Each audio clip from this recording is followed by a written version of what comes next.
Se a mediunidade tem as suas lutas e os seus percalços, é também a melhor oportunidade para redenção e esclarecimento oferecida por Deus aos seus filhos misérrimos.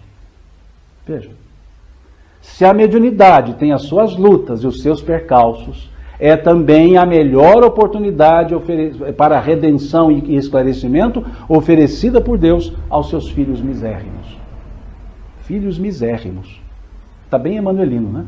Está bem o estilo de Emmanuel. Contundente, educadamente contundente.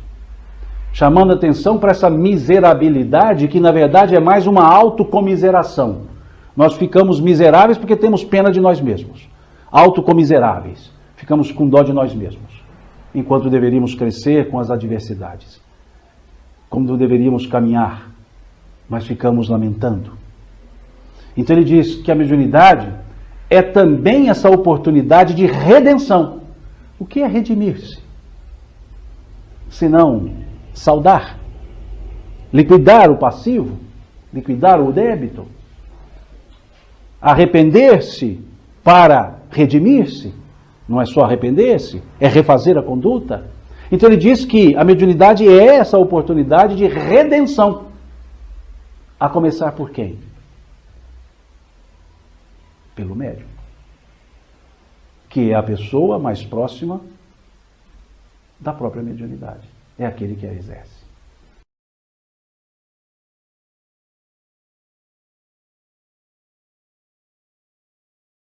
Que incongruência é essa? Sou imortal com medo da morte?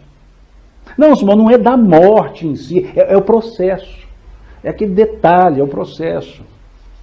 Não, mas eu não posso ir ainda, porque eu tenho os meninos para cuidar. Vejam, nós somos reencarnacionistas, mas educamos nossos filhos como se eles fossem papel em branco. Nossos métodos educacionais não são reencarnacionistas, são unicistas. Olho para a criança como se fosse uma folha em branco, seguindo a ideia de John Locke, tábua rasa. Mas ela não é uma tábua rasa, ela não é uma folha em branco. Ela tem um passado já escrito, ela é um livro, com vários capítulos escritos, e vários para serem escritos. Mas não olhamos dessa forma. Mas somos reencarnacionistas. E olhamos para o nosso filho e dizemos, é meu. Pronome possessivo, é meu. Então, é preciso refletir para que do conhecimento cheguemos à consciência. A consciência da imortalidade. E não só o conhecimento da imortalidade. E a mediunidade abre esse espaço para nós refletirmos mais e entendermos conscientemente o que é a mediunidade.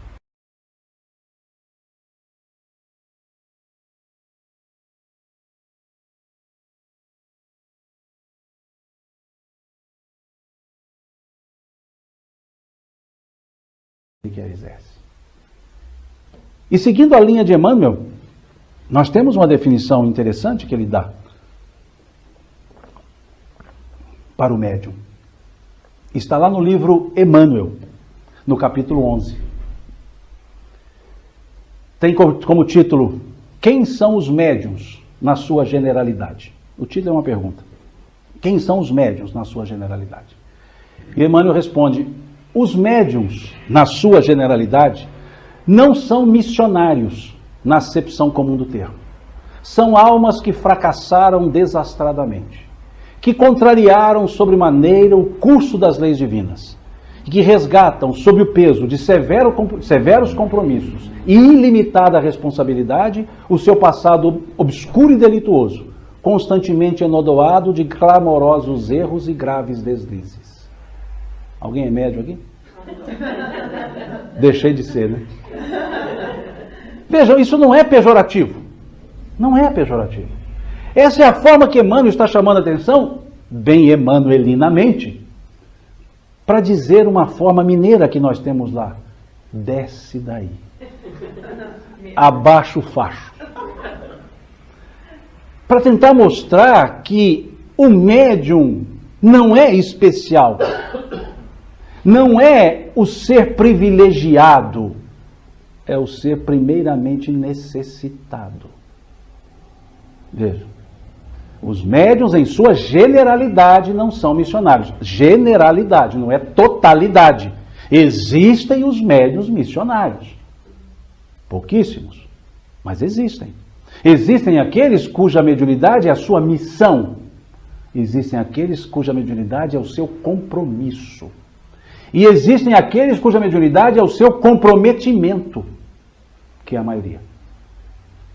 Essa é a generalidade à qual Emmanuel se refere nesse capítulo 11 do livro Emmanuel. Os médiuns não são missionários na generalidade, não são missionários na acepção comum do termo. Veja, na acepção comum do termo. São almas que fracassaram desastradamente, que contrariaram sobremaneira o curso das leis divinas e que resgatam, sob o peso de severos compromissos e limitadas responsabilidades, o seu passado obscuro e delituoso, constantemente enodoado de clamorosos erros e graves deslizes. Coaduna-se bem com a ideia de Emmanuel da questão 382, não é isso? Redenção. É a oportunidade, a melhor oportunidade de redenção? Imaginemos a cena, óbvio que não é assim que acontece, é só uma digressão. Estamos no mundo espiritual para reencarnar. Está lá na fila, né, aquela fila enorme, e estamos lá aguardando, chega a nossa vez. Então, chegou a minha vez. E eles chegam para mim e falam: Simão, você vai reencarnar. Vou? Vai. Bom, legal. Né? Hashtag encarnação. Vamos lá. Vamos dar uma olhada aqui na sua situação? Vamos. E aí ele vai lá, vamos olhar os seus méritos, os seus deméritos, para ver como é que está seu saldo, para ver como é que vai ser a circunstância da sua reencarnação. E aí pega lá meus méritos, óbvio, né? Pega lá um computador, né? 1 terabyte de memória, né? de processador, e vai olhar meus méritos. E tem lá, imprimiu, deu umas 10 mil páginas de méritos. Perfeito. Olhei aquilo e falei, só. E aí ele vai para os deméritos. E já pega um mainframe, não mais um computador. E aí ele resolve imprimir, mas por respeito ecológico ele para, porque daria milhões de páginas. E fala assim: Simão, o seu saldo, do jeito que está aqui, você vai nascer uma bola. É, quase, né? Você vai nascer uma bola. E eu olho e falo... E ele fala, mas... Esse mas, ele é agradável, né? A conjunção adversativa, ela é algo agradável. Porque o que vale é o depois do mas. O que vem antes do mais não é interessante. Você conhece fulano? Conheço, mora ali na rua, tal, mas... Aí é o que eu penso dele mesmo, né? Mas tem uma forma de você não nascer uma bola. Quase uma, mas não uma. Legal? Opa, qual? A mediunidade. Ah, quer dizer que se eu exercer a mediunidade, a faculdade é minha, mas eu vou nascer em condições de exercê-la? Sim, e se eu exercê-la, eu não vou nascer essa bola? Não. Me dá umas 5 faculdades, faz favor, para garantir. E deixa mais 2 aí que se precisar eu busco. E aí eu chego aqui na Terra, reencarno-me. Com a mediunidade, com um comprometimento mediúnico. Não com compromisso. Comprometimento. Ela foi usada como comutação de uma bola para a mediunidade. E aí, se eu não exerço, o que começa? A bola começa a aparecer. E se eu não exerço? Veja, comprometimento. Por isso, alguns médiums, não exercendo a faculdade, têm dificuldades. Outros não. Porque outros não têm o comprometimento. A mediunidade foi uma opção. Outra também foi, mas uma opção comutativa. Mas para aqueles outros não. Você não teria por quê, mas eu gostaria de. E aí são compromissos. O comprometimento tem o compromisso. O compromisso nem sempre tem o comprometimento. Então muitos dizem, mediunidade traz problemas. Não, não. A mediunidade ela nunca traz problemas. Ela evita problemas. Mas para aqueles que têm comprometimento é o não exercício que traz problemas e não a mediunidade. Porque foi comutativa. Agora, para outros não exerce, daqui a pouco exerce. Vão se comprometendo daí para frente. E aqueles outros são missionários. São os que assumiram e desenvolveram o trabalho. E muitos nem sequer dizendo-se médiuns. Os fenômenos acontecendo e eles se escondendo. E eles se resguardando, melhor dizendo, não se escondendo, se resguardando. Porque era a utilidade do que ele possuía que deveria ser vista, e não quem fez. Como Cristo, curando o leproso. Vai e mostra-te ao templo. Mostra-te que estás curado, mas não conta quem te curou. E quantos se colocam acima da própria mediunidade? Quantos, no trabalho mediúnico, querem se mostrar mais do que são e querem que suplantem eles mesmos a própria mediunidade? Não entendendo que estão ali para redimirem-se. Não entendendo que estão ali por comprometimento. Que deveriam agradecer como necessitado e não como aquele missionário inatingível, inalcançável. No exercício da mediunidade, nós temos que fazer como João Batista fez com Cristo. Quando ele atende ao Cristo, o Cristo sai. João vira-se para os seus 2 discípulos, naquela época, André e Tiago, e diz a eles, é necessário que ele cresça e eu me diminua, disse João. Você nascerá para uma nova vida através do arrependimento. E o Senhor o abençoará por isso. O Senhor se alegrará.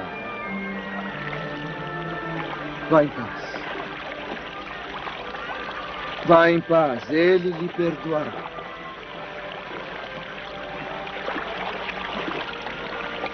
Abra seu coração. Se prepare para a vinda do Rei.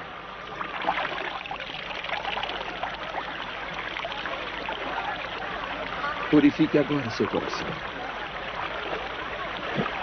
Me perdoe, porque eu pequei. Me ajude a ser forte. Seja forte.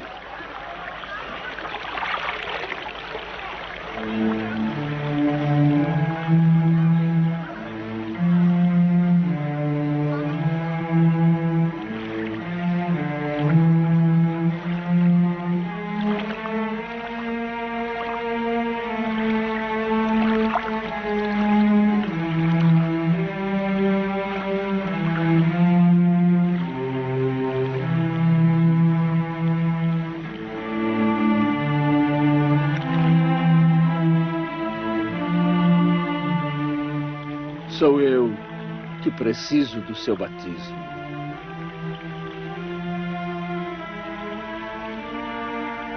E você vem até mim. Que assim seja. Devemos cumprir nossa missão.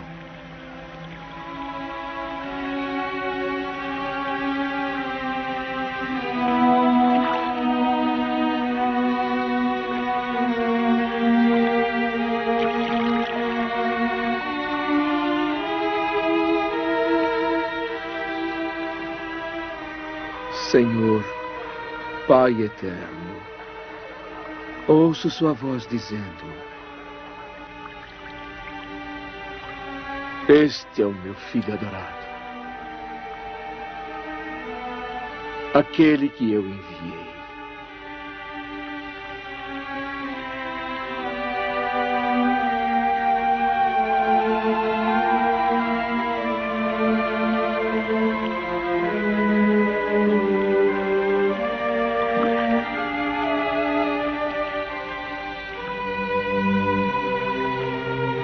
Você nascerá para uma nova vida, através do arrependimento. E o Senhor o abençoará por isso. O Senhor se alegra com corações arrependidos. Esta água o purifica.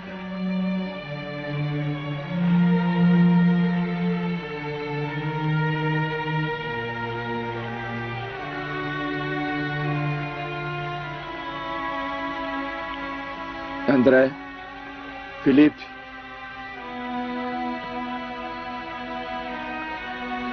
eis o Cordeiro de Deus, aquele que vai tirar os pecados do mundo.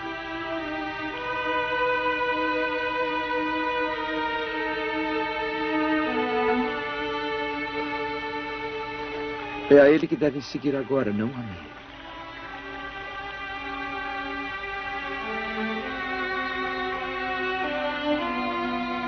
Ele deve crescer e eu reduzir.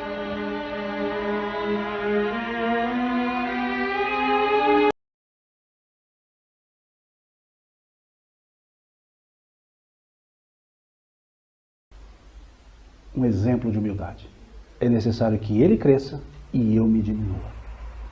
E muitas vezes nós queremos que a causa que nós professamos se diminua para que nós cresçamos. E na verdade nós temos que diminuir para que a causa apareça, para que a causa cresça. Para que não tenhamos espiritismo à moda de um, a moda de outro, a moda de outro. E na mediunidade não é diferente. Tem o livro dos médiuns fácil aqui? Só para eu pegar a capa, a contracapa. Nós vamos ver isso. Então veja, esse é o médium. E Kardec também define o médium. Ele define o médium de uma forma que eu diria técnica. No capítulo 14 do livro dos médiuns, ele diz: todo aquele que sente em grau qualquer a influência dos espíritos é, por conseguinte, médium. Pode-se dizer que todos são mais ou menos médium. E também tem muitos médiums mais ou menos também. Mas ele diz, são mais ou menos médiums. Essa é a primeira parte da definição. Veja, genérica. Todo aquele, sem acepção de escola religiosa, sem acepção se homem ou mulher, sem acepção se jovem ou adulto, se senecto ou não, todo aquele que sente em grau qualquer a influência de um espírito, a presença de um espírito, é por conseguinte médium. Pode-se dizer que todos são mais ou menos médium. Então, nesse sentido, a palavra médium tem uma acepção genérica, lato sensu. Todo aquele, em grau qualquer. Se é um arrepiozinho ou não, não interessa. Em grau qualquer. Mas depois, na segunda parte da definição, ele já traz a ideia de médium para o estrito sensu, para ser aplicada da forma específica. Ele diz, todavia, olha a conjunção adversativa de novo, mas, porém, contudo, todavia, entretanto, todavia, tal designação, qual? Médium, não se aplica senão àqueles cuja influência se dá de maneira perceptível, ostensiva, passível de demonstração. Então já não dá mais para dizer que todo mundo é médium no sentido estrito da palavra. Médium no sentido geral. Né? Seres humanos. Mas nós temos o ser humano A, B, C e D. Esse médium que todo mundo é, Kardec faz da forma geral. De uma forma geral. Todo mundo é mais ou menos médium. Mas ele diz, todavia tal designação não se aplica senão àqueles cuja percepção se dá de forma ostensiva, passiva de demonstração, de comprovação. E ele acrescenta, o que depende de um organismo mais ou menos predisposto. Veja, o que depende de um organismo mais ou menos predisposto. Ou tiro mais ou menos. De um organismo predisposto. O que ele quer dizer com isso? Que embora nós tenhamos a faculdade mediúnica por espírito sermos, quando encarnados há necessidade que o nosso corpo, a nossa organização física, a nossa organização biológica esteja em condições que permita eu me exteriorizar ou interiorizar. Por isso nem todo mundo é. Por isso aquela ideia de, então eu posso reencarnar e exercer a faculdade mediúnica. Porque no processo reencarnatório, nós já imantamos o corpo em condições para que eu possa exercer a faculdade. Outros há que não terão essa condição. A mesma coisa vemos no capítulo 20 do Livro dos Médiuns, quando Kardec trata da influência moral dos médiuns e diz que a faculdade se radica no organismo. Então, por isso que uns são médiuns ostensivos, no sentido estrito da palavra, outros não. Porque não tem a organização biológica para tanto. Então, embora seja do espírito, o espírito está, ou nós todos estamos, né, num corpo. E é necessário que essa relação espírito-corpo, via perispiritual, tenha as condições semelhantes para que eu possa manifestar a faculdade que eu trago. Então, por isso, nem todo mundo é médium.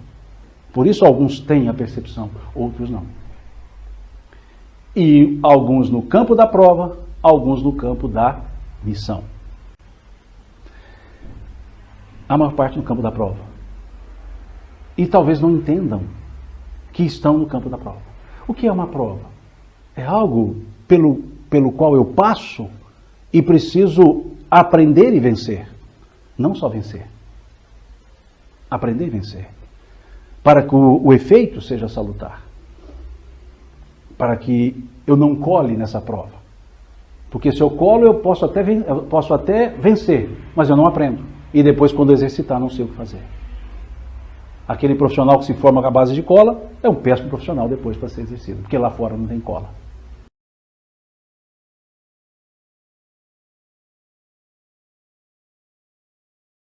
O aprendizado é o estudar, como vemos lá no capítulo 6 do Evangelho segundo o Espiritismo. Espíritas, amai-vos, eis o primeiro ensino, instruí-vos, eis o segundo.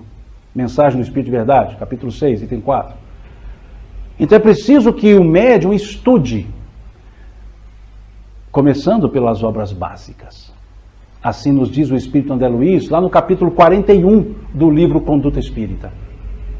Quando ele diz, começar primeiro com as obras básicas, e notadamente o livro dos médiuns, para depois lançar-se às outras obras e ao exercício da mediunidade. E por que primeiro o livro dos médiuns?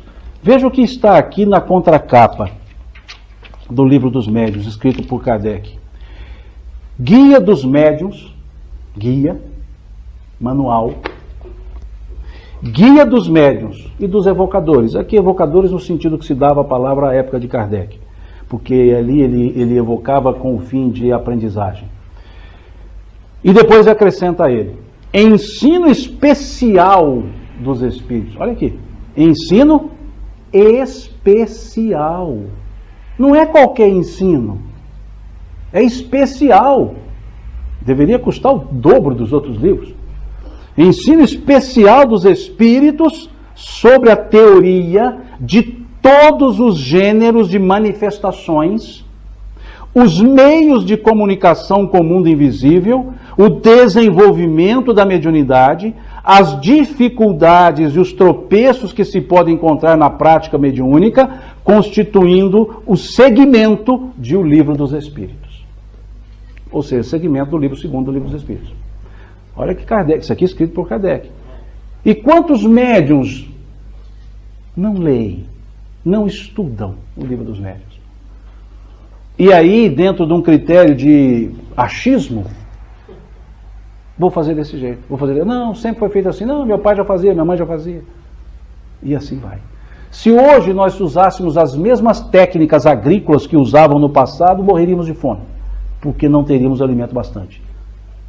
Porque o aprendizado é constante, é para a evolução. E como lidar com a mediunidade sem conhecer o Livro dos Médiuns? Sem estudar esse livro? Sem poder dissecá-lo? E é um ensino especial. Os espíritos fazem, ensino especial dos espíritos, está escrito aqui.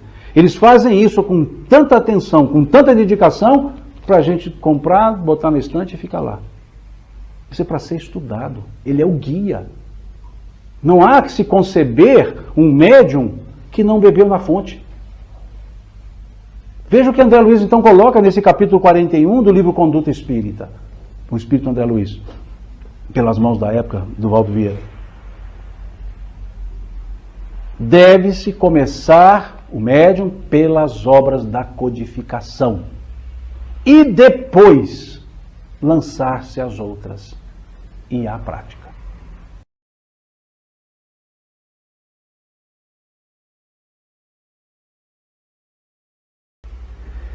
Mas Simão, eu não tenho tempo. Tempo é questão de preferência. Eu sempre tenho tempo para aquilo que eu gosto de fazer. A questão do tempo é saber escolher. Eu escolhi isso em detrimento disso. Então não é falta de tempo. Ah, mas eu já estou no fim da vida. Primeiro que vida não tem fim. Não, Simão, eu estou querendo dizer da encarnação. Beleza. André Luiz, o assistente Aulus, no livro Nos Domínios da Mediunidade, ele diz assim, numa viagem de 100 léguas, muitos acidentes podem acontecer no derradeiro quilômetro do caminho. Ou seja, na reta final eu posso me comprometer. Então por que não começar a estudar agora? Ah, mas eu não sei ler. Pede alguém para ler. Ouça. Ah, mas eu começo a ler, me dá sono. Como é que você lê? Não, eu leio sentado, numa poltrona macia, com a luz bem tênue, uma musiquinha de fundo. Eu durmo sem livro num caso desse. Não preciso nem de livro. Então leia num banco de centro espírita lá do Brasil, que aqui é confortável. No banco de centro espírita do Brasil, que é aquele banco de madeira que você senta e fica doido para levantar. Leia ali, porque ali não vai dar sono não. Ah, mas eu não consigo ler em voz baixa, leia em voz alta. Mas não consigo ficar parado, leia andando. Não tem. Seja qual for a justificativa na qual nos apoiemos. A resposta que deveria ser, eu não gosto. Mas não, eu não tenho tempo. Não, eu não... Não, isso são desculpas. Se disser eu não gosto, é a realidade. Mas, para aquele que não gosta de ler, tem um livro que não é espírita. Um livro novo, é da minha infância, tem pouco tempo. Para Gostar de Ler, do Murilo Rubião. Dessa finurinha, letra desse tamanho, cheia de gravura. Para quem não gosta de ler. Leia e depois comece a ler os outros livros. Vocês vão ver que beleza que é ali. Para Gostar de Ler, ensinando a leitura. Prazer da leitura. É hábito. Leitura é hábito. E quanto mais se lê, mais se conhece. Quando mais se conhece, mais se faz. E aquele que lê bem, escreve bem. Aquele que lê bem, comunica-se bem. Porque quem lê está abastecendo-se de conhecimento. E ninguém dá o que não tem. Como dar conhecimento se eu não tenho? Como passar aquilo que eu não introjetei? Então nós não somos autóctones no conhecimento. Nós aprendemos. Questão 114 do Livro dos Espíritos. Aprendemos uns com os outros. Então é preciso estudar o Espiritismo. Esse é o aspecto intelectual. Isso não depende de nível educacional, nível cultural. Independe se tem curso superior, se não tem curso superior. Não independe disso. Isso depende de querer aprender. Querer para poder fazer melhor. Esse é o aspecto intelectual. É preciso que o médium se desenvolva através desse aspecto, o estudo.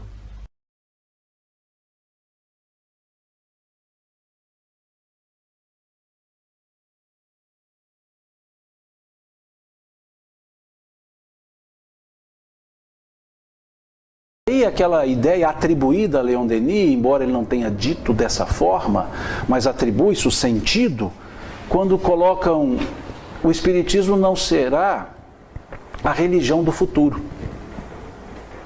mas o futuro das religiões. Ou seja, as religiões serão abertas, não inflexíveis, não cristalizadas, porque essa é a marca do Espiritismo. Se olharmos o primeiro capítulo da Gênese bíblica, ou mesmo o primeiro capítulo do Evangelho segundo o Espiritismo, porque dizem a mesma coisa, o caráter da revelação espírita, nós veremos o quê? Que ele diz, o Espiritismo anda lado a lado com o progresso. E andando lado a lado com o progresso, ele jamais será ultrapassado. Pois se o Espiritismo estiver errado em um ponto, ele se modifica nesse ponto. Se uma verdade maior surgir, ele a adota.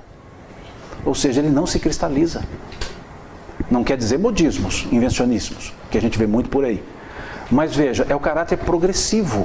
Porque à medida que vamos evoluindo em termos intelectuais, em termos morais, novas coisas vamos descobrindo. Não que elas não existissem, elas existiam. Nós é que não sabíamos a respeito delas. E aí vamos ampliando o nosso entendimento da vida. E a doutrina espírita vai se abrindo, incorporando. Por exemplo, o que os espíritos, ou melhor dizendo, o que o espiritismo fala sobre clonagem? Nada. Porque na época que Kardec codificou, não é bem o termo, mas colocou em ordem os pensamentos dos espíritos, não existia clonagem. Então não pode ter falado nada sobre a clonagem. Mas dá para estudar sobre a clonagem a partir das bases espíritas. E entender que pode vir a ser, no futuro, uma condição natural da existência. No futuro, quando tivermos ética suficiente para isso.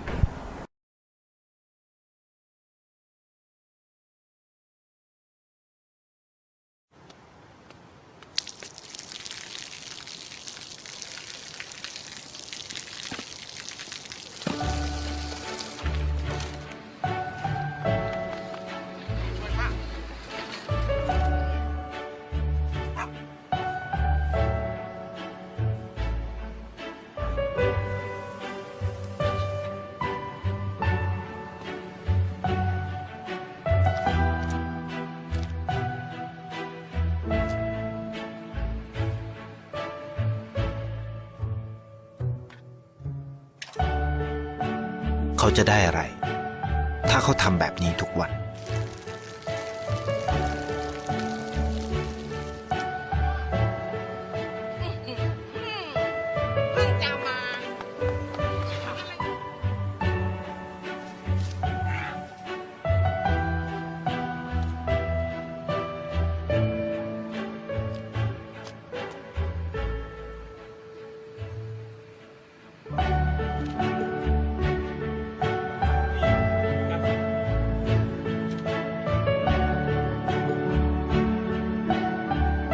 เขาจะไม่ได้อะไรเลย ไม่ได้รวยขึ้น ไม่ได้ออกทีวี ไม่มีใครรู้จัก ไม่ได้มีชื่อเสียงที่มากขึ้น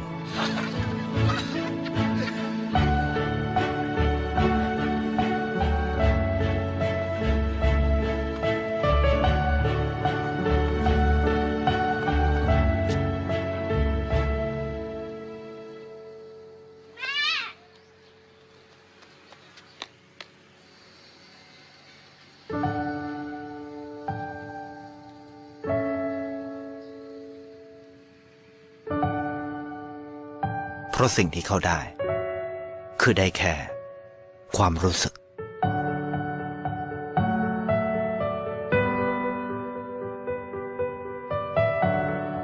ได้เห็นความสุข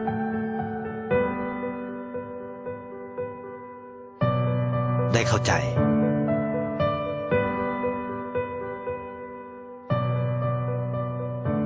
ได้ความรัก ได้ในสิ่งที่เงินซื้อไม่ได้ ได้โลกที่สวยงามกว่าเดิม